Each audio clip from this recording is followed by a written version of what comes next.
What should I know about Veritasium? It was under the blood moon. I felt my heart come. I held you in this strange light, a place where shadows. So basically, I'm looking to tie the entire world through Veritasium. So we're doing an AMA Ask Me Anything with Reggie Middleton today. Short bio on Mr. Middleton and his career. He was the creator and author of the Boom Bust blog Financial Advisory, called the collapse of Lehman Brothers and Bear Stearns in 2007-2008, founded the Veritasium project in 2013-2014, progenitor of decentralized finance technology, the hottest tech in the crypto space at the time. February 2020 called for a global recession before COVID hit, before there were mass worldwide lockdowns. Granted a patent by the Japanese Patent Office in October of 2020, legitimizing his claim to the DeFi space. The big brain from Brooklyn, Mr. Reggie Middleton. So this is an AMA, so feel free to bring any topic to the conversation as long as it is respectful and well thought out. I'll go first, and anyone who wants to ask a question, just raise your hand and I'll open up the floor. Question, Reggie, to you if you're ready. From a macro perspective, Paul Tudor Jones, legendary Wall Street investor, recently said that to your friends at CNBC that inflation was here to stay and is the single biggest threat to financial markets and society in general. Jones says there's a confluence of cyclical forces in play. How do normal everyday people defend ourselves against what Jones sees as a problem that is getting worse, not better? Okay, so inflation is not necessarily bad as long as you have the economic activity to support it. If you think of inflation as a tax on value, most people don't like to pay taxes, but taxes are not bad relatively if you make more income or higher capital gains.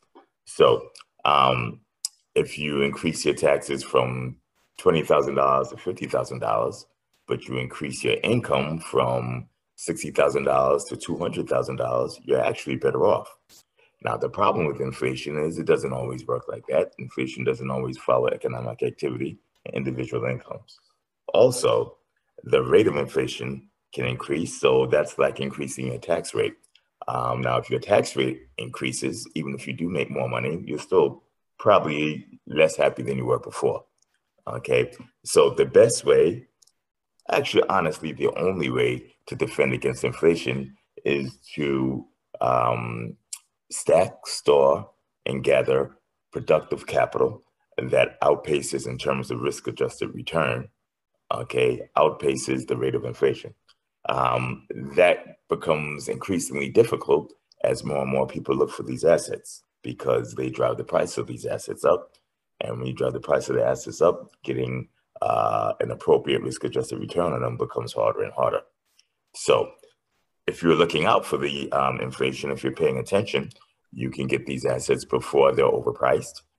If you're following a lot of my writings on the blog, and I haven't been active on the blog a lot, but I am fairly active on Twitter, you'd see that I call the last several years, but particularly the last year and a half, the era of the everything bubble.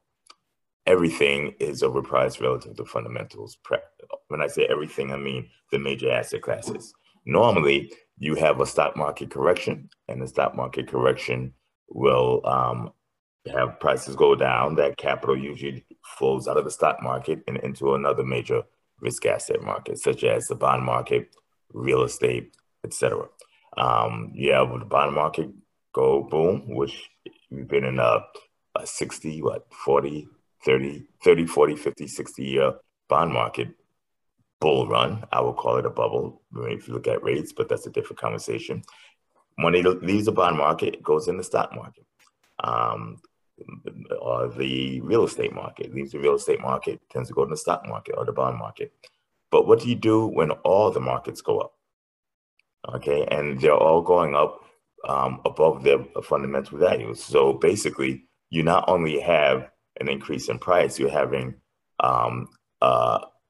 structural adjustment in risk valuation. Usually pay risk is the price of reward. So you want to pay 1 unit of risk optimally for 1.5 units of reward. That would give you a 50% adjusted return on your risk. Okay, if you pay 1 unit of risk for 1 unit of reward, you're breaking even. It's the same as not doing anything. This is risk adjusted now. So it's possible when you invest in a risky asset, it's possible for you to, let's say, play the lottery once. You played the lottery once, you hit it for $150 million. You're very, very lucky. That does not mean that that was a strong risk-adjusted reward return, because if you played that lottery once a week for 40 years, you take a loss, an accounting loss and a risk-adjusted loss. So outside of extreme luck at the very, very tippy ends of the bell curve, you would probably be better off adjusting risk for reward. Once you start paying the exact same amount for risk or more, the exact same amount for reward or more, you're in a guaranteed loss situation, okay, statistically. So I can't really say guarantee. I don't think anything has a 0% probability, but it's close enough. And that's personally, and from a corporate perspective, what I see going on now. Bonds are the greater fool ideology. Basically, I can buy a bond with 20 basis point yield because I'll find somebody who's willing to buy a bond with an 18 basis point yield. Well, number one, you're taking on this risk for 2 basis points. Unleveraged or leveraged is still foolish. And number two, once you hit nominal zero, you're in trouble, because I don't know of any country that went nominal zero and then came back above. It's very, very difficult. The U.S. is now not at nominal zero rates or negative rates, but the U.S. is at real negative rates, and we've been at near negative rates for some time now. It's hidden because they don't always call it zero or negative rates, but think about it. You have a bank account, it's giving you 15 basis points for your savings, which is very low to begin with, and then they charge 2 fees for the year, you're negative. Bounce 1 check, you're negative. It's basically no place to put your money. I can see the mattress being a better return than the bank if you adjust for risk. So that's a very long-winded way of answering your question. So in summary, we're looking for risk-adjusted assets that will help outpace inflation. Is that what your comment basically boils down to? Yes. And honestly, right now, it makes a lot of the crypto assets look very, very, very attractive. They're very high risk, but at the same time, they have given a significant amount of reward. Now, so those are the cons of Bitcoin. The positives, outright nominal return through the roof. Risk-adjusted return, defining risk as downside, unexpected downside return, such as using what's the name of the formula? These guys disturb me. The risk-adjusted return formula. Can't think of it. The Sortino ratio, right? Using something like a Sortino ratio, Bitcoin has still outperformed almost everything except for possibly Ethereum.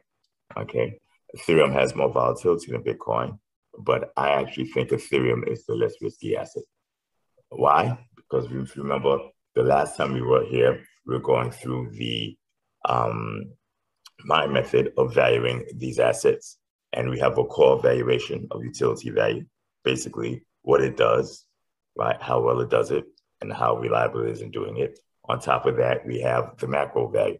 Okay, the macro value is basically the economic value imbued upon it in its use throughout the world. Perfect example would be Bitcoin's utility value. was 100% of its value in 2009, 2010, maybe 11 and 12. At about 2013, 2014, it started to develop some speculation value. Speculation value is that third layer. So we have utility value, layer 1, macro value, layer 2, speculative value, layer 3. Okay. It didn't have any actual macro value during those early years, but it had potential. Okay. So you could push that to the speculative realm. As Bitcoin started getting more media and more press, the speculative value increased relative to utility value, and the utility value didn't increase very quickly, which is why, in my opinion, Vitalik Buterin et al. Stepped to the Bitcoin Foundation and asked, to add full Turing scripts, virtual machines, etc. They said no. They created Ethereum. Ethereum has these things, and Ethereum's utility value has leapfrogged Bitcoin by multiples. Okay, this should not be lost or ignored. If you take a look at the activity on Bitcoin's network versus Ethereum's network, is incomparable, and Ethereum has much more velocity in the actual currency, much more. The reason is many more people using it to do more things, more time, all the time. This gives a safety cushion to Ethereum relative to Bitcoin. You have that implicit put option. So let's say Ethereum is $4,200 per ETH right now, right? If it has $1,000 worth of utility value, if it drops $800 and you buy ETH, you're buying basically $1,000 at ETH for $800. Okay, Bitcoin's utility value floor is much lower. Now, Bitcoin's macro value is significantly higher because it has the adoption by El Salvador, and this is a speculative assumption, but I'm pretty sure it's going to be adopted by 1, 2, or 3 additional countries with currencies and inflation issues. Okay, as permissible legal tender, not as if it's going to be the country's main currency. That's Bitcoin's strongest aspect right now, and the Lightning Network definitely boosts utility value significantly. Okay, so there's justification. Outside of that, from what I could see, ignoring Liquid and everything else because they're not in significant use, the rest of Bitcoin is speculative value. Okay, that makes it riskier than Ethereum in my perspective. And Ethereum's utility value, again, is off the charts relative to everything else in the space. And its macro value is a TBD, to be determined. You'll see. And of course, there's speculative value above that. For any Bitcoin maximalists who feel that I am super anti-Bitcoin, I'm hurting your baby. Remember, I proclaim to have patents pending and patents granted that give me IP rights over the Lightning Network at the protocol level. The Lightning Network is, in my opinion, a good 80 to 85% of the functionality of Bitcoin, applied economic functionality.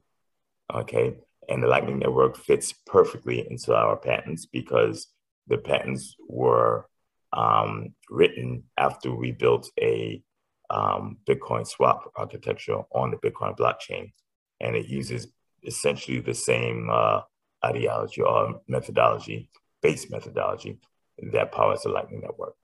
I am, and here's some good news for me, I am confident that we will be able to assert our patent claims in the US and throughout the US as well.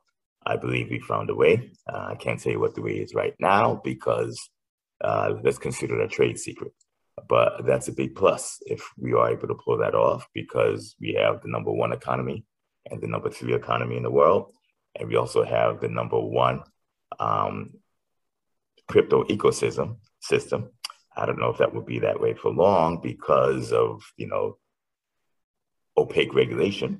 We also have, in my opinion, the #2 crypto ecosystem from a corporate use perspective, not retail perspective, and that would be Japan. Okay, and we could go on that a little deeper if you wish. I've been talking for a while now. Let's get some Q&A if you have the children out of the room. Okay. Well, that's a huge, Reggie, that's a huge statement that you just made that you may have some kind of trade secret that would allow you access to the U.S. market, or your IP access to the U.S. market.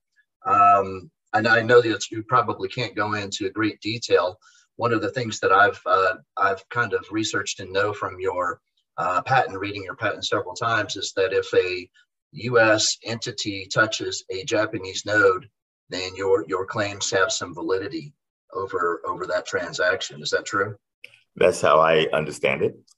Remember, I'm not a patent attorney or a software engineer, but I am motivated to find out the objective facts and truth. So if the service or product is marketed in Japan, used in Japan, or used with Japanese residents or entities, then Japan has jurisdiction in terms of IP. Okay. Okay. Excellent. Who has a question? Who has a question? Unmute. And William, do you have a question for Reggie? You got to unmute first. See if I can unmute him. You can actually unmute him. There you go. There you go. Okay, William, you're unmuted now. Oh, now I'm unmuted. Yes, I said I'm more of an apprentice to sit here and listen to the macroeconomics and the things along that line. My interest is mostly in how, in terms of going forward, the IP and its relation to the DAO that we'll be setting up and how that might look. And perhaps this isn't the proper venue for that. But how are we going to, in detail, make that into a business relationship? I will have one of the Veritasium entities agree to contract with the DAO to accept research from the DAO, okay? And if that research is actionable, we will pay the DAO for that research, okay? A lot of that is going to be crafted by lawyers. As you may, I'm sure you do know, I don't always agree with the findings and assertions of certain regulators in the US, so we have to make sure that we do not practically and realistically fall on the at first side of their opinion. Fancy way of saying I don't want anybody to bother me anymore. But that's it in a nutshell from an operational perspective, notwithstanding regulatory issues. So the DAO and their members who are very capable, who I believe are members of the DAO now, if you're good at software engineering or development, if you know of anybody who's infringing, if you know of anybody who wants to form a partnership with us, if you're good at IP and legal work, you create a packet that says XYZ Bank has infringed on claims 2, 5, 6, and 19 of your patent. Okay, here's the evidence, here's the proof, down to the code level possible, API descriptions, diagrams. The DAO would vote on it. They do the DAO business if they think it's credible, and then they submit it to Veritasium. Veritasium would act on it, and if that action proves to be, if we feel it's viable, then we will compensate for that research that was just given. The whole purpose of doing that is basically crowdsourcing. You know, think of crowdsourcing writing a book, crowdsourcing doing anything that takes intense intellectual capital and effort. We are now able to distribute that using this new technology, Web 3.0, blockchain, etc., consensus methodology. I'm very long-winded today. No, that's a great answer, Reggie. You know, the DAO. If I can give the VeriDAO a plug here for those that are listening. You know, we're looking for folks that have business knowledge, folks that have legal expertise. We're also looking for coders who have coding expertise, because we have a very specific type of presentation that we're bringing back to Veritasium. It goes directly to the code level, and you have to be able to read the patent, understand the claims made in the patent, and then search out the code in these entities that prove that the patent has been infringed on. So we're looking for all kinds of expertise and talent right now from the community, the best way to get a hold of us is through the Veritasium official Telegram. And we'll have conversations there about bringing folks on board. Okay, King Rashid has a question. Reggie, I'm going to go ahead and unmute. Okay, and after that question, let's address the questions that were brought up in the Telegram group this morning. And for everybody who realizes that I have a black screen, you know, I usually have no problem with people seeing my face, but I'm using a new computer, and apparently the camera doesn't work. So instead of me switching over to the cell phone, we'll just do an audio. But if it's important that people see me, let me know, and I'll switch over to a cell phone. Okay, King Rashid, go ahead. All right, so I have a question, you know, just having to do with the, you know, with the whole crypto and the coins and everything. So I'm invested in some Bitcoin and some Ethereum, and, you know, I'm not like totally fully, you know, grasping the whole concept of, you know, some of the protocols as far as, I know there's like a lot of, you know, other coins and tokens that are being like essentially like most of these tokens you use Ethereum to purchase them. So, you know, I like the I guess the confirmation / a little bit of assurance, you know, just having to deal with the fact that you believe that Ethereum is you know, probably a little bit stronger.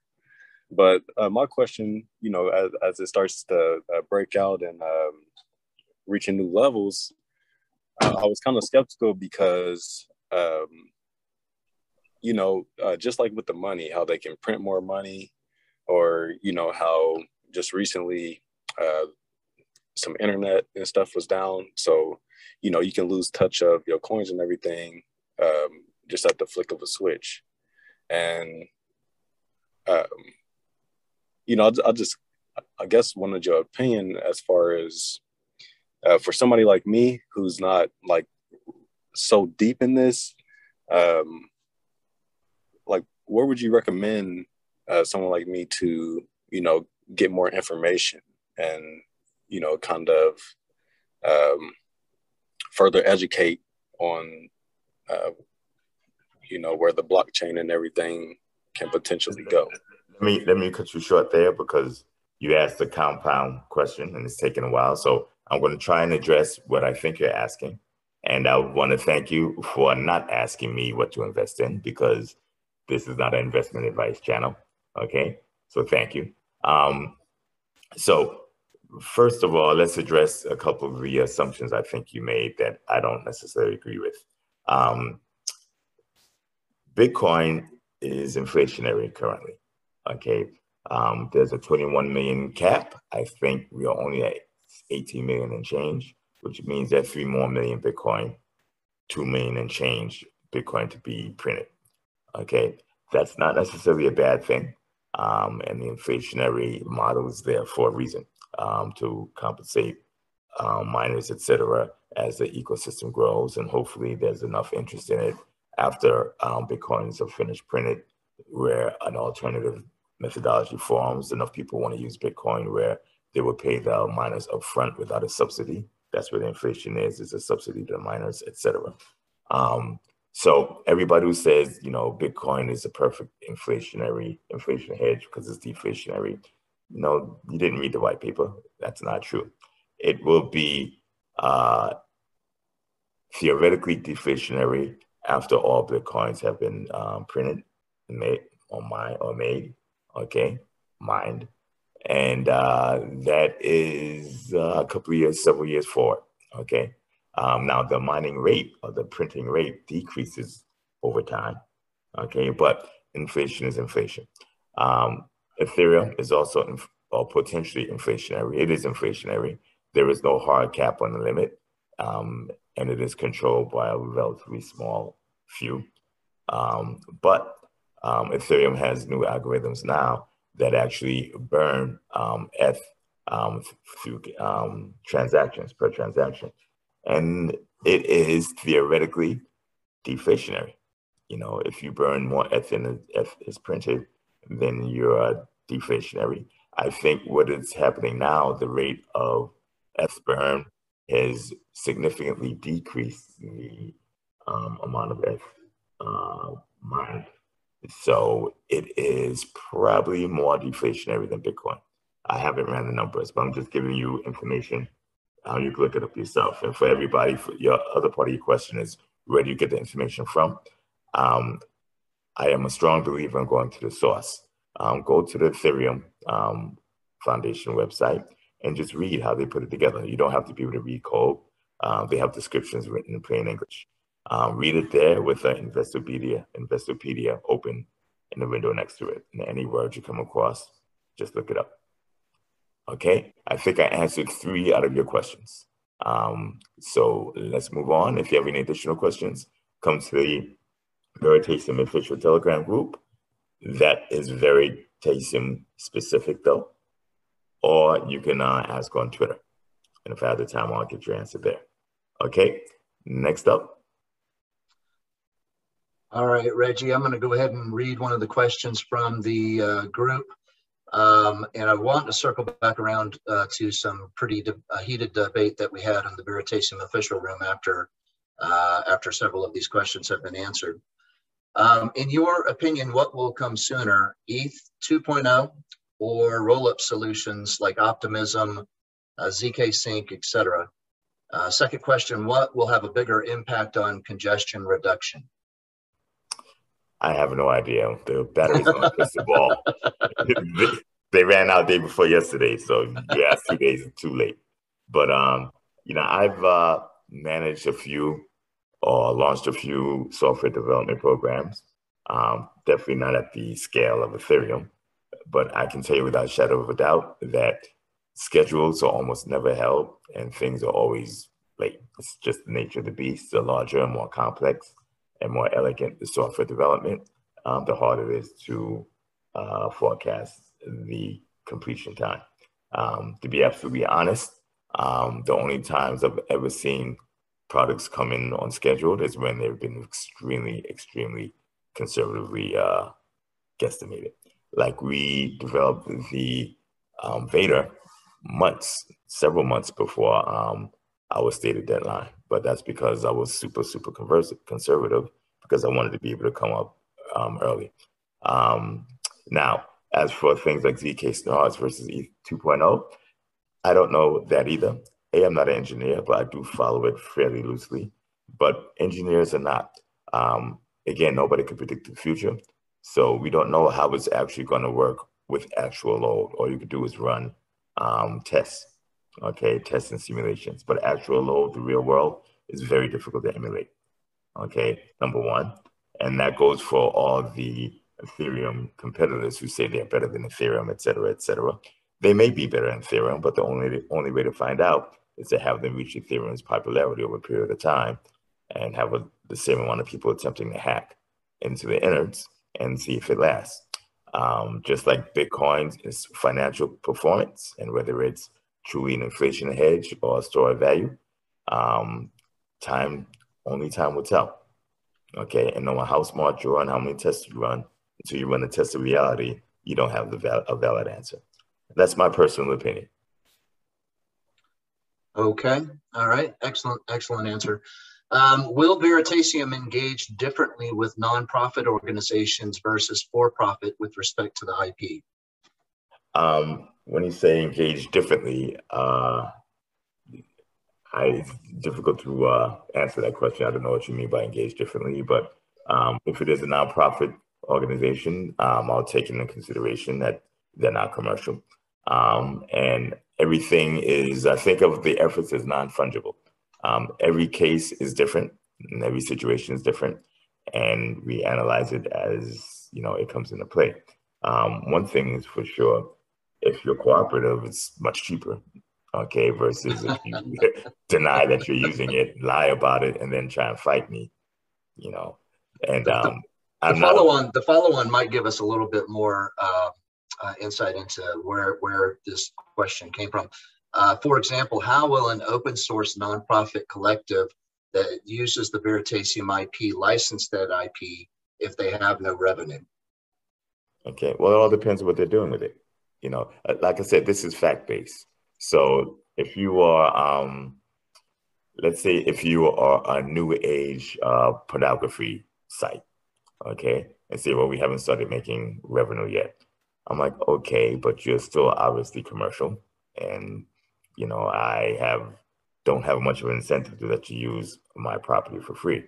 But let's say you are an arm of opioid addict rehabilitation, you know, Mhm. center. Okay, then I would love to partner with you. Okay, and we can potentially make your implementation of the IP even better. Okay, and we'll work with you economically, financially, and strategically. So it all depends. Or if you are a open source project, um, you could say you're not for profit, but you know you have $150 million of venture capital funding. Well, you know you can afford to buy other things. You can afford to buy the IP. So it's all dependent upon the individual situation and circumstances. Gotcha. Gotcha. Great answer. Um, so the Very DAO's a new entity. It's just started up. We've got a mission statement written from the DAO community. There comes the question: when streams of revenue start to develop from partnerships established from your IP, what will the DAO use funds to do? In other words, is there another mission statement from the DAO other than to organize, find, and develop partnerships? Okay.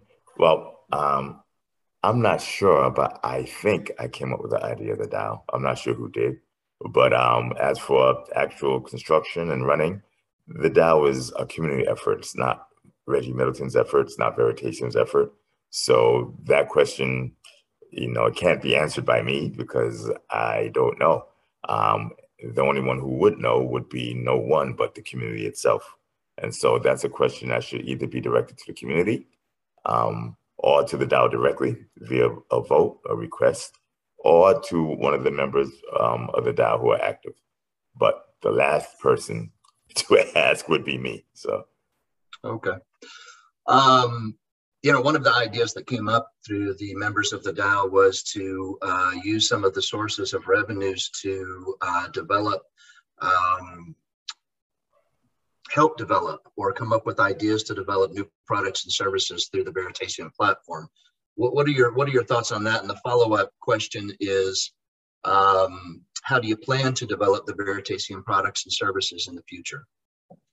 Well, the first question is, I believe in crowdsourcing, the more the merrier, especially when incentives are aligned. When incentives are aligned, fantastic things could be done. Okay. As for what we're planning on developing with Veritasium, right now we're practically solely IP based. Operation in the States has been very rough. Mm-hmm. My personal opinion and my personal experience has been that the regulatory environment has been downright draconian and nasty. For a startup, you know, winners and losers are being picked. I can't say arbitrarily. I actually don't think it's arbitrary, but it's not being picked based upon meritorious performance or who's good or bad. And that's not an environment that I am both well suited to operate in. But I have, through one part luck, one part ability, perseverance, and one part incentive by regulatory bodies, moved to a different, how do I put it? I'm trying my best to not say anything wrong, a different angle of approaching the US market. And the IP perspective is much stronger, very high potential margins. And we have a moat around us, and that moat is granted by international law. So I can say, if I was talking to myself on one of my children in the room and there was nobody around, I'd say that we are very, very strongly situated in the global stage to operate. And I think that the Veritasium operation is probably one of the most important and pertinent entities in the entire crypto space. it should be obvious that there are many, particularly in the media and the popular, say, Twitter sphere that don't agree with that. But I think a lot of that disagreement stems from the fact that they're not looking at the facts. They're looking at their opinions or what they form as opinions or what's reported in the media. And I've been amazed over the last few years how much the media misses and why they miss it. It's not as if it's incompetence at all. There's a lot of smart guys there, but there's certain things they just choose not to and refuse to report on. Some of those things are monumental in the industry and in the space. And I could give the patent grants as a perfect example. If you look at how much mind share and media share Bitcoin has gotten, right? And the Lightning Network, if someone were to say, well, the Lightning Network at the protocol level infringes on my patents, that should be all over the front page of everybody, Wall Street Journal, Bloomberg, etc. It's big news. And that's just one very small part. You know, I can name many large entities, corporations, probably every big name you can think of that's in DeFi. I'd say 80% of them, 85% of them, I could say do the same thing. They infringe. So why isn't that front page?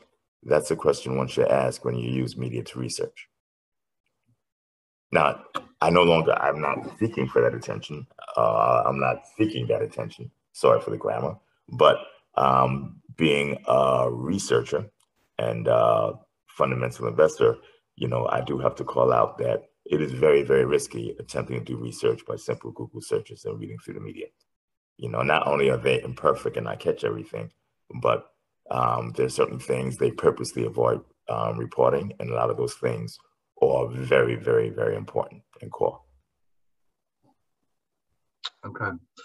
So following up on that that comment about the patent, there's some pretty heated discussions in the Veritasium official room today about your, and I'm trying to be careful with my words here as well.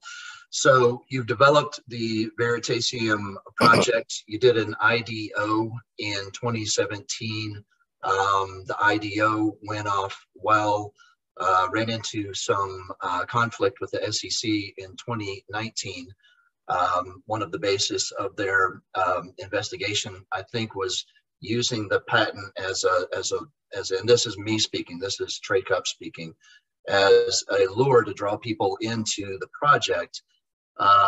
They said that you were falsely trying to lure people into the project. Well, you were completely vindicated of that accusation, which I read in the settlement when the Japanese Patent Office granted the patent in 2020. And so the big debate in the official room is the value of the Veritasium project based on the patent? And if so, how do token holders, and this gentleman was speaking directly from a token holder's perspective, how do token holders benefit from that? Well, the value of the project, the very tokens as I initially conceived and marketed them, and as I still see it, even though the government intervention has pretty much destroyed the business model of the very token. We don't have any that were taken from us, but they were defined and marketed as prepaid fees for our products and services. Okay, those products and services included software, research, access to our intellectual capital. Okay, a patent or the intellectual capital that goes into a patent filing is part of what you had access to, myself and my team that helped develop it. A patent filing that turns into an actual granted patent is intellectual property. Intellectual property was basically developed by our intellectual capital. If we decide to license that intellectual property, well, that's additional intellectual capital. Okay, and the very tokens were prepaid fees to access that. Now, it's not as if you get the patent because you bought a very token, but just like the very token was used for the Veda, which is our adapt, you were able to get discounts, significant discounts actually, on tokenized gold that was redeemable for physical upon demand, peer-to-peer, tradable, self-sovereign, where you hold the private keys. These discounts came very close to spot. at a time when gold had a significant premium. Okay, so the discounts were real. We were able to access research, okay, priced totally and varied. And we were also able to entertain bespoke custom research paid and varied. So that was a business model. Along from the patent perspective, if you were to license the patent, okay, if someone were to license it, you could get a discount on license using Very token, sans the government intervention in the litigation. I am strongly considering still allowing discounts using a Very token. We just have to make sure we don't run afoul of any judgments or agreements that we made, and we don't want the government to bother us anymore. But if I'm not mistaken, the Very holders sought a no action letter from the SEC, and they did that as independent entities or members, again, having absolutely nothing to do with Reggie Middleton or Veritasium. I'd like to say that twice. Number one, to commend the fact that the Very holders have, did the right thing, and they stood behind the company. And their seeking clarity is not only within their rights, in my non-professional, non-legal opinion, but it's the right thing to do. Okay, sans the government intervention and litigation, the issuance of a patent, and potentially issuance of several other patents in several other very large economic jurisdictions or large economy jurisdictions, meant that the Very token's value in getting access to licensing from that patent would be invaluable. It would be probably one of the largest utility use cases I can think of, right? That's Can you expand on that? Let's say, what would you think? Let's do a Q&A role play. What would you think, which token or crypto asset do you think has the largest utility use case right now, today? I would say it's probably Ethereum. Okay. Quick answer as to why. 5 second, 10 seconds. Well, the Ethereum Alliance has brought on a lot of partnerships that have some very, very high standing in the business community. Maybe the only other answer I could give would be CBDCs, but I'm not sure if that's developed enough to be an answer. Okay. Oh, that would be guessing, because most of them haven't been launched publicly, but I do, I definitely see where you're coming from with that. So let's use Ethereum. Okay. The Ethereum Flash Loan proposal, EIP, which is now incorporated into Ethereum, infringes upon our patent. Okay. Wow. So if we That's a big statement. Yeah. And look at the code, basically. These are things that are like pretty much black and white. A lot of people who are doing backflips and having a problem, read the patent, read the code. Okay. Show me where you disagree. If you haven't done that, there's no reason to get all upset and having attitudes, etc. You haven't even looked. So you're passing an opinion without bothering to glance at the fact. Now, everything I say is my personal opinion. Again, I'm not a lawyer. I'm not a patent attorney. I'm not a developer, but I have put significant resources into investigating my opinion. So the largest use case of Ethereum to this day is DeFi, decentralized finance. I pride myself on creating DeFi in 2013. The patent is essentially a DeFi patent. Okay. And I'd say 85, we're pushing probably 90 to 95% of the DeFi projects we've looked at infringe on the patent. So if most of what Ethereum does is DeFi, and most of DeFi, as in more than 50% of it, infringes on the patent, and if we were to use a Very token to gain access to licensure, okay, just like Ethereum uses their token to gain access to the Ethereum virtual machine, okay, and smart contracts, and just like Bitcoin uses its token to gain access to the Bitcoin blockchain network, you would use sans government intervention. Again, this is a hypothetical now, at least for now. Sans government intervention, you use a Very token to gain access to this IP that a large cross section of Bitcoin is, Ethereum is built upon. DeFi, things like flash loans, the Bitcoin Lightning Network. You discussed the Ethereum Enterprise Alliance. That would include things like Quarter and R3. Most of their advanced financial machinations in my opinion, infringe upon the patent as well.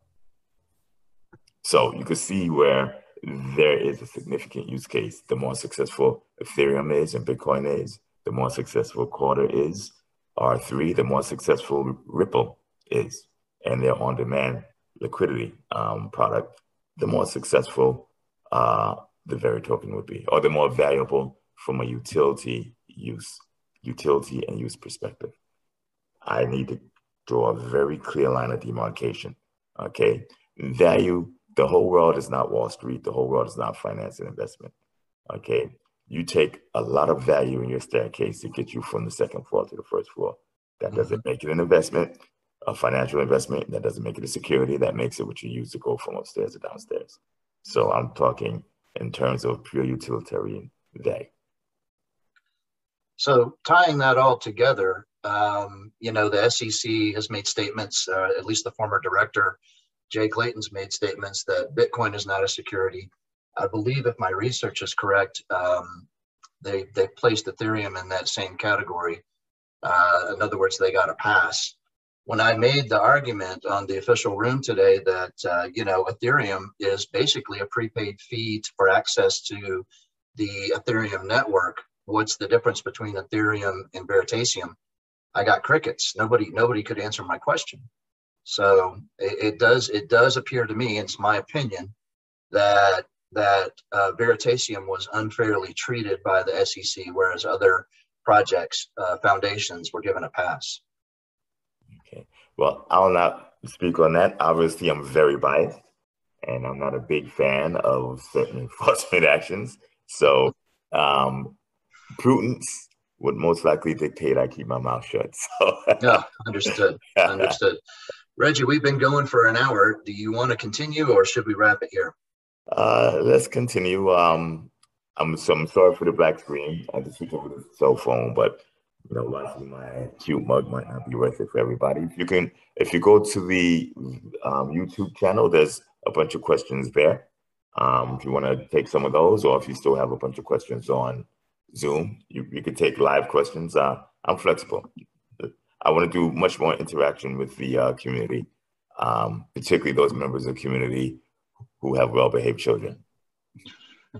Yeah, that was really, really tough. So question from Casper HXR. What is the connection between the DAO and the Very token? Have we answered that? I don't think so. The Very token is in limbo right now due to litigation and confiscation. I promised that I would try my best to support the Very token and its value, as long as it wasn't a detriment to my business or my family. And I think I'm on the process of making good on that. I can't say I haven't made good on it. There are economics that come into play, of course. The value proposition of Very token has been destroyed when both the tokens and the capital were stripped from us. But the financial capital is stripped. I still have a decent amount of intellectual capital to put into the game. And that's where things such as our ideas come in and potential patent grants. Now, the how it relates to the DAO is wholly dependent upon the DAO itself. I'd like to again reiterate, the DAO is a creature that is totally separate from Veritasium and Reggie Middleton, not controlled by Veritasium and Reggie Middleton, and not owned by Veritasium and Reggie Middleton. It is a community effort, and you have to ask the community. And I'm sure there are members of the community online as well. They can't speak for the whole DAO because I think the DAO uses a consensus mechanism in voting. But you know, there are opinions that can be given. I'll leave it up to those members of the DAO to opine if they wish. Yeah, we're growing the DAO day by day. It's an organic effort, and very, very proud of the progress that we've made so far. So I'm going to decline to comment further because we're developing some things that I think will be interesting to the crypto community, but specifically people that are following the Veritasium project here in the next few days and weeks. So next question from Victor Keno. If Very does not act to settle cross-border payments in the future, will XRP be used for international commerce? And I think that kind of dovetails into your assertion, your opinion that the XRP on-demand liquidity may infringe on the Veritasium patent. Yeah, well, first to answer this question specifically, again, prepaid fees for products, services, intellectual capital. That's the very token's original stated purpose. So sans government interference and litigation, okay, the very token would have very well been used for international cross-currency commerce because Ripple's system facilitates that.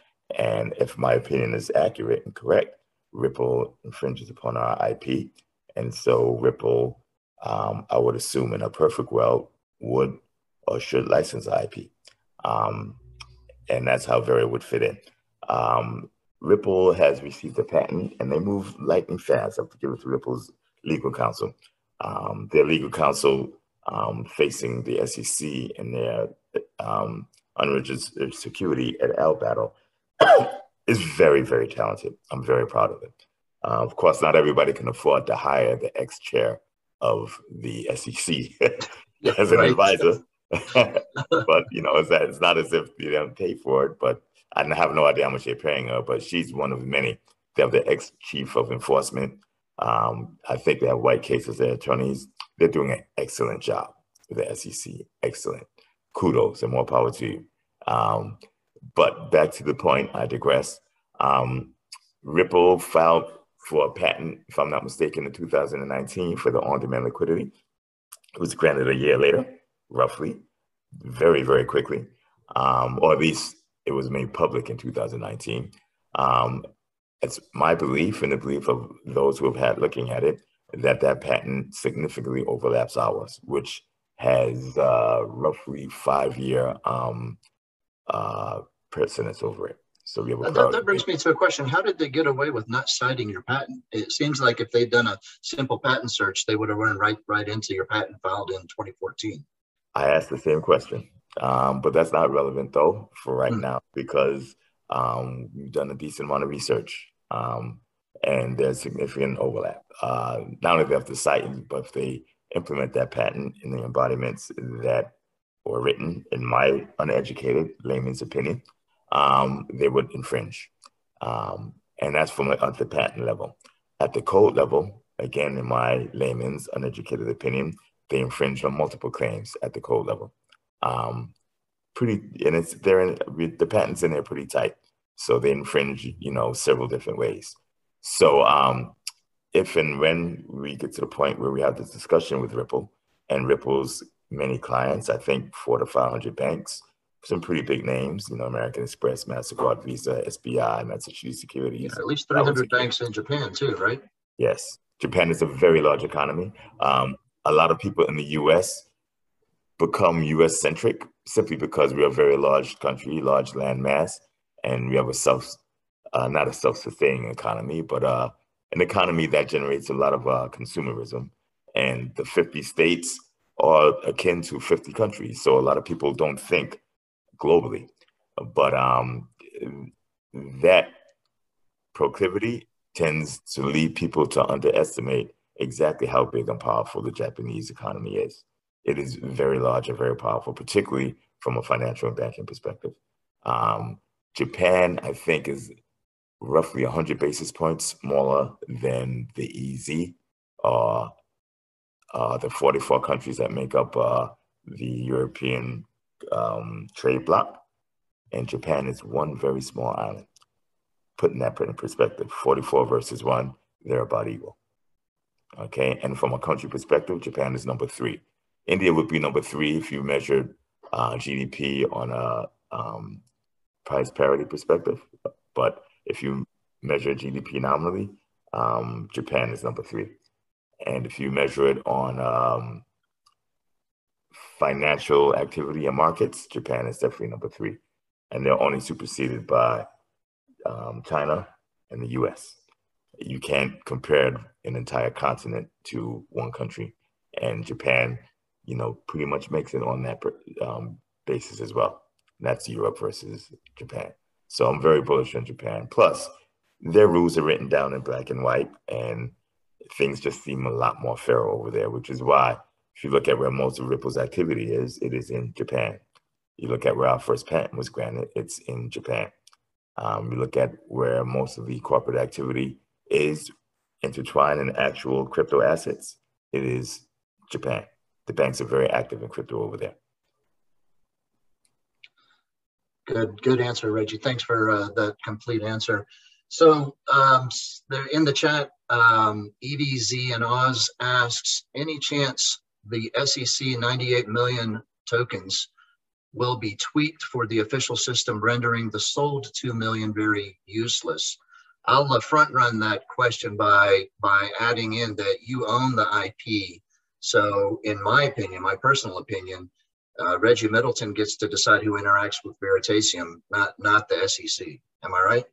Yes. A lot of people focusing on the tokens. And again, if you read the product purchase agreement when you bought it, if you bought it from us, it made it very clear what the tokens were. The prepaid, license fees to access our smarts, whether it's the applied smarts in terms of software products or research or just Q&A asking or licensing the IP. Okay, so the SEC took the 98 million. What they do with it is really irrelevant. They can have it. If they want it, they have it. So if they were to release it, they would have to release it into the blockchain, and I could track where it went. If I don't want to do business with you and you didn't purchase a token from me, so we have no contract, then I won't do business with you. So the 98 million might as well be zero. Okay. Unfortunately, that contract was broken through other means, but I am attempting to make an effort from not a legal perspective, but from a gentleman's perspective to make whole on what I can. Good answer. Good answer. So Peter Beach asks, how do you factor collectibility into the likelihood of success of the project? And I'm assuming he's talking about the Veritasium project. In other words, are you able to foresee a too big to fail dynamic? Can you parse that question out and maybe restate what he's trying to get at there? I don't know. I think he's using like the blogosphere lexicon. So I have to assume what he wants, and I don't want to do that. So if you can ask him, just restate it, we'll move on. Okay, Make it simple for me, like a 6-year-old. Okay, yeah, Peter, if you're in the chat and you want to restate your question so we can understand it a little bit better, go ahead and restate it, and I'll ask it again. And also, if you go to the YouTube channel in the live chat, let's grab a few questions out of there as well, so they don't feel left out. I can ask me one to keep going while you're looking for the other one. Okay. Are there any new products that are on the horizon for Veritasium in the future that we can look forward to? For right now, it's only IP, but there's a lot. We are filing well over 100 new claims, and there's a lot. And we're looking to develop a lot of things. The IP is safer for us, and we can move a little faster. At least in creating it, we can move faster. Getting approval is a different story. But I think the approval rate will increase. The actual code, I will be moving to work on that as well. But again, we have this issue in the US where not everybody is treated fairly, in my humble opinion and biased opinion. So until things clear up here, I have to be hands off. Ex-US, offshore, once we get rolling, expect to see a lot of fantastic things. It would be my wish to partner with those who may be infringing the IP. I'm not a patent troll, so it's not like I'm walking around buying ideas from entrepreneurs and then trying to hit people over the head with it. I've been doing this, at least in crypto land, for a pretty long time now. And these are things that I built up front. I built the first DeFi app. I built the first blockchain smart app. This is on Bitcoin. This is a year before Ethereum was launched, and about a year before the first code line was written. I'm thinking roughly. I wasn't there when they did it. So, and I've been running products, actual code, functional code ever since. We're moving to the big league now because luckily, those first few steps, we did file patent applications. And with the patent, I go up to an entity, and instead of keep doing the traditional dance back and forth, let's partner. You know, this concept, I have many, many ideas flowing out. I have a lot of smart people helping me, and I believe we could take this to Web 4.0 or Web 4.5, and we could do this, you know, in less than a calendar year. There are things that are capable that most people don't see because they are still looking at things from the old paradigms perspective. Okay, Right. Get the concept of tokens and token prices out of your head and think in terms of autonomous functionality.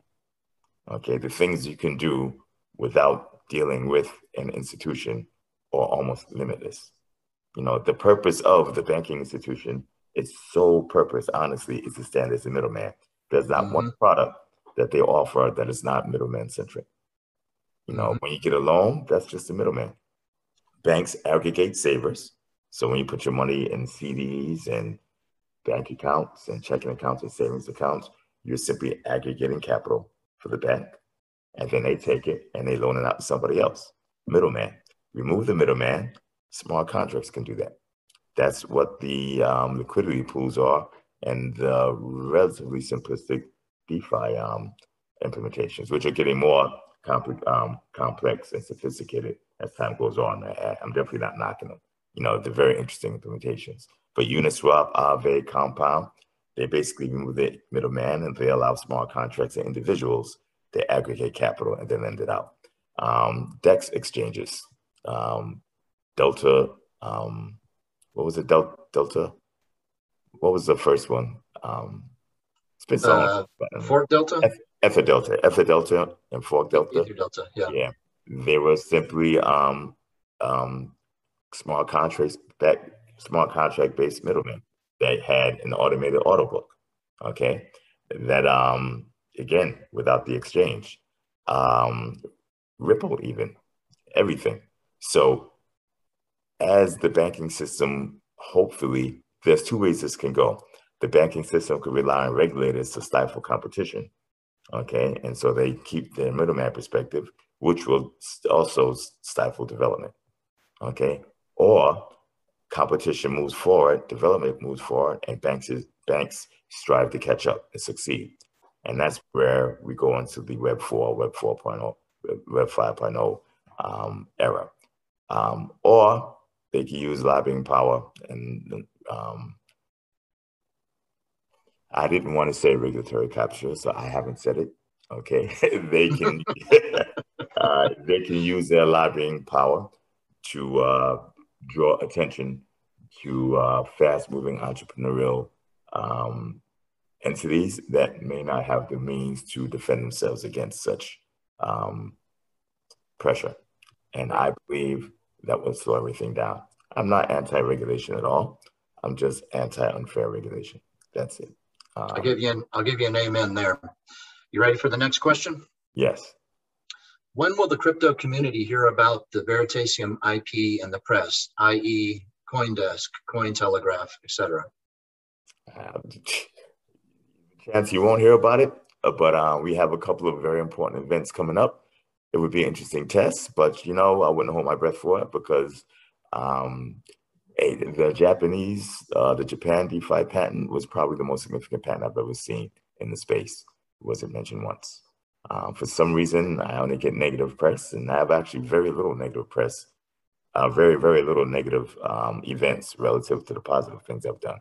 You know, if you take a look at what we've done as a team and me personally, you know, from the prediction of Bear Stearns' collapse and Lehman Brothers and General Growth Properties in the housing market and the commercial real estate market, the European debt crisis, Bitcoin's pop when I told everybody it was the thing, Ethereum and their functionality, the development of the first Bitcoin swap, the development of DeFi, the creation of the patent, the research in the crypto sphere, home builders, the NBA, AMBAT, Google, Apple, a lot of calls. I did get a lot of media because of these calls. When I moved into crypto, a year or two after I moved into crypto, it went cold turkey. And the only time I'm in the media is when there's something negative to say. And there's not really that much negative to say except for the interaction with the litigation with the regulatory bodies, which seems to be happening to many. But even the press that I'm getting is not matching what the other results are. So it makes no sense to fight a battle with media concerns. And I'm sure many of them aren't aware of what's happening.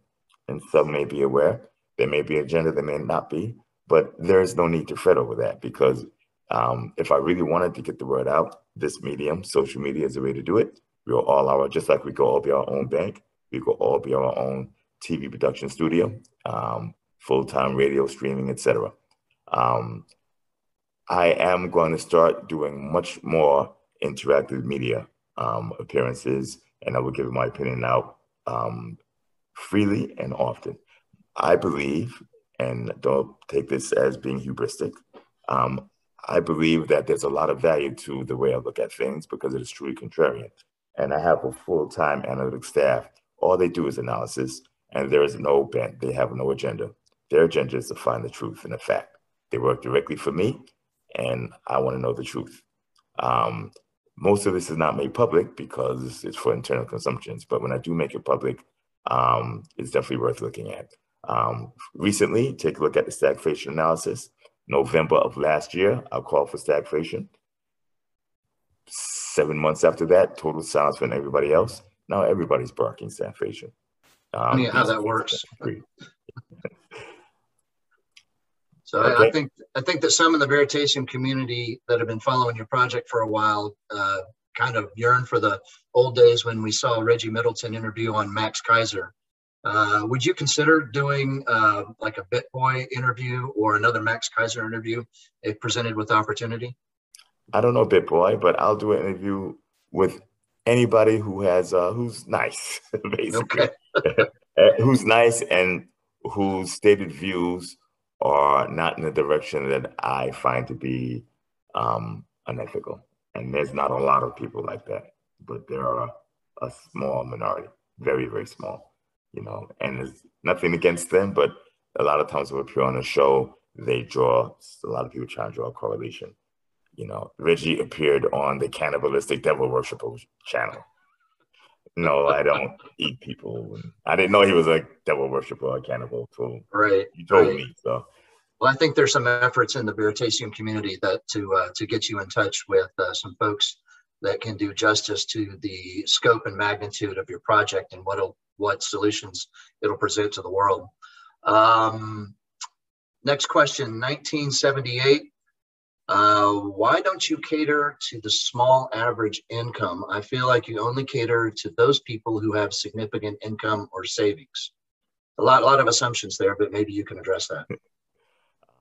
Well, I don't see how he could say that if he's able to ask a question of you right now, unless you have significant income. Maybe that's the case. But if you didn't have significant income and you could ask that question and I get to answer it, well, the premise is off. I cater to anybody and everybody I can. The concept of self-sovereign finance caters much more to those of lower capital base and then the greater ones. The fact that you say lower income, if you follow what I say, accumulation of wealth can never be done via income, okay? Mm-hmm. Income is the least respected form of capital, or capital in this country. It is the highest tax and the lowest return. So you want to take your income, you want to turn it into permanent productive capital, or else you'll be working and spending and trying to save. You can't get wealthy saving. You can't get wealthy working. Okay, you get wealthy by having your capital work for you. So you put it in the productive assets, usually whatever this is, the everything bubble. That's real estate, equities, fixed income products, commodities. Okay. Now we have the crypto asset sphere, which is has a very promising future, but is the most misunderstood asset class in the history of asset classes. Mm. And I'm willing to talk to and teach everybody. You know, it is definitely not a valid assumption that I don't cater to people with lower incomes. It's not true at all. The first thing I need to do is teach you and not to address yourself as income, but address yourself in terms of net capital and net worth. Okay, that's how you measure wealth. Absolutely. I agree 100%. And maybe we can do some more content on how to build wealth and how Veritasium might interweave in with the common man's ability to understand what that means and to accumulate that for himself.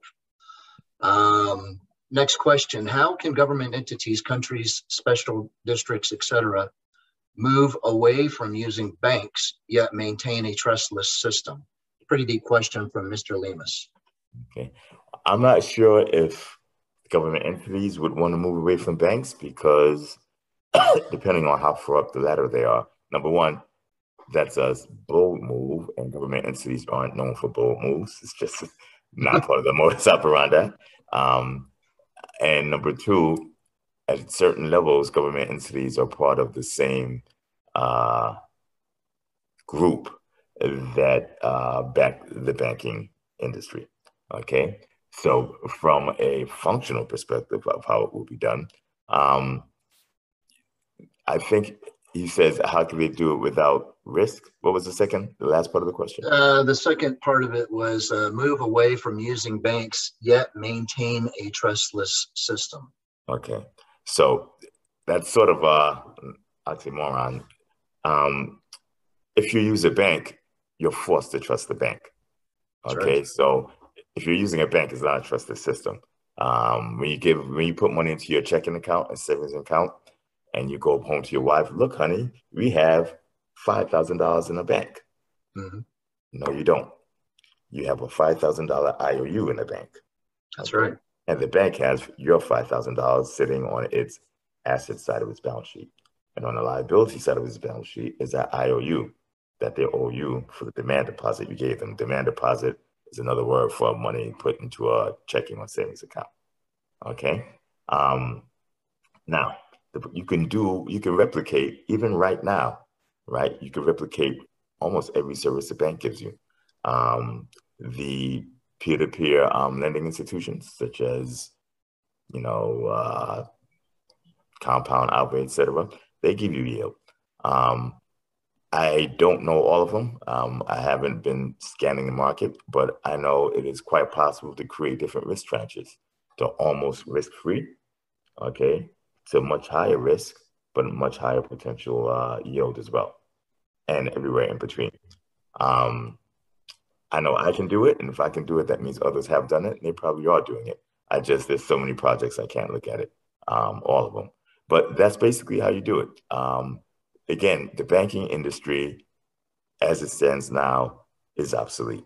I was telling my daughter, who's 15, the definition of a bank is a company that is, the definition of a bank is a technology company that doesn't realize it's one yet. Okay. So all banks do is deal in ones and zeros, bits on computers. That's all they do. Physical cash is less than 1% of their business. And everything else is, think about lending, trading, financing, merchant banking, letters of credit, all ones and zeros on a computer, right? Technology is one of their biggest expenses, except for actual human capital. And there's almost nothing physical in the bank. That is a technology company. Do banks run themselves technology companies? Do they act like one? No. No. Yeah, I actually read an article this morning that asked the question, why is cryptocurrency such a threat to governments? And one of the questions they asked in the article was, if you have Federal Reserve notes, how many dollars do you have? And the author went on quickly to say you have zero, because when you hold a Federal Reserve note, you actually hold an IOU, or a promise to repay the originator of that note the exact same currency.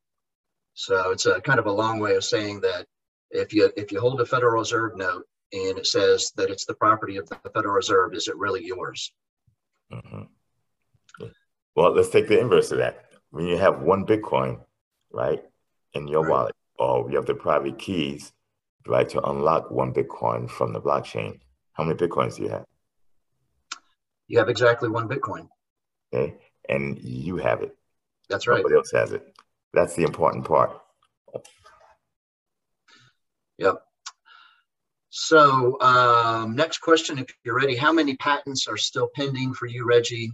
Anything in the pipeline in this regard that is on the scale of your granted swaps patent? Okay, I'm sorry. How many patents are pending? That's a difficult question to answer accurately because international patent law and prosecution is not simple and straightforward. But we have every major financial jurisdiction, we have something pending in except for one of them, okay, the smallest. And it was a mistake. I should have did it. It was counting pennies. So I had to save a few. That doesn't mean we'll get them. It just means they're pending. We've been working on these for many, many years. And then there are the new filings as well. In terms of claims, there's a lot of them. I told you we have or will have over 100 claims pending, and we'll 100 consistently claims. adding more. Wow. Yeah, and consistently adding more. Either have or will have soon. Okay.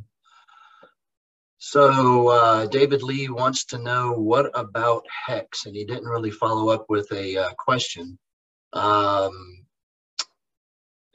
Maybe he was asking about the analysis that you were requested to do from the Hex community. Do you want to go over that, or do you want to move on? Well, I want to address this question, but I don't really get the question, so I don't want to guess at what the question is. So, David, if you could ask the question, be very specific, and I'll address it. Okay. Okay. All right. Does anybody else on the in the room have a question for Reggie immediately?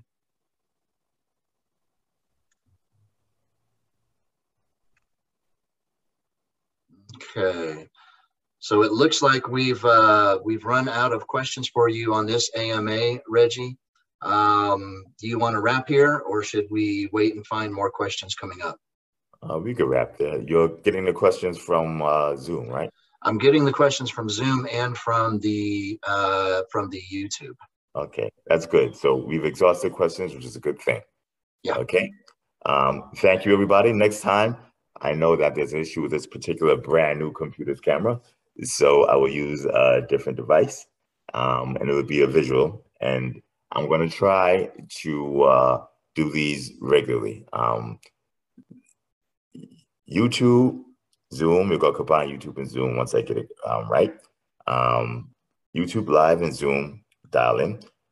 Twitter, with the Twitter Spaces, Telegram, and I'm going to try Clubhouse. I actually like Telegram better than Clubhouse. But we'll definitely do Twitter Spaces and a YouTube Zoom Live regularly to try and interface with everybody and get the word out. And most importantly, make sure that there is no misunderstanding about what Reggie or Veritasium say or intend. Just go to the source. Realize that we're a private company, so not everything is purview to the purview of the public. That should be understood. And there is one other issue, a question that was addressed. I might as well answer on the Veritasium official Telegram. Someone who was actually very well versed in things such as patent law and the Howey test. So I assume he was a legal professional. He asked me to explicitly state, without being verbose, how Veri holders will make money from the patent. And the answer to that question is not a valid question. I never said that Veri holders were going to make money from the patent or make money, period. That's not what Veri was intended to do. Okay, the Veri tokens were intended, again, to be a prepaid license to access our products and services and intellectual capital. Okay, now whatever you do with our products, services, and intellectual capital may make you money, but that is on you, and that has absolutely nothing to do with us, except for the quality of our products, services, and intellectual capital. Okay, so I want to make that clear because these rumors go around, same rumors that say that I'm shilling patents applications that will never get granted, and I didn't have a development staff because my GitHub wasn't public. You know, Goldman Sachs GitHub is not public; they have no developers, and you know, on and on and on. Unfortunately, the amount of childish gossip in this industry is much greater than that in most other industries. I have absolutely no idea why. Those children who appeared were probably developers from Twitter, right? That's good. That's good. On that note, I'll bid everybody adieu. If you have anything to say, Trey? No, well, just thank you, Reggie, the big brain from Brooklyn. Thank you for thank you for imbuing us with your wisdom, and we look forward to many great things coming from you and the Veritasium project in the near future. Okay, well, thank you very much. All right, thank you. Okay, goodbye.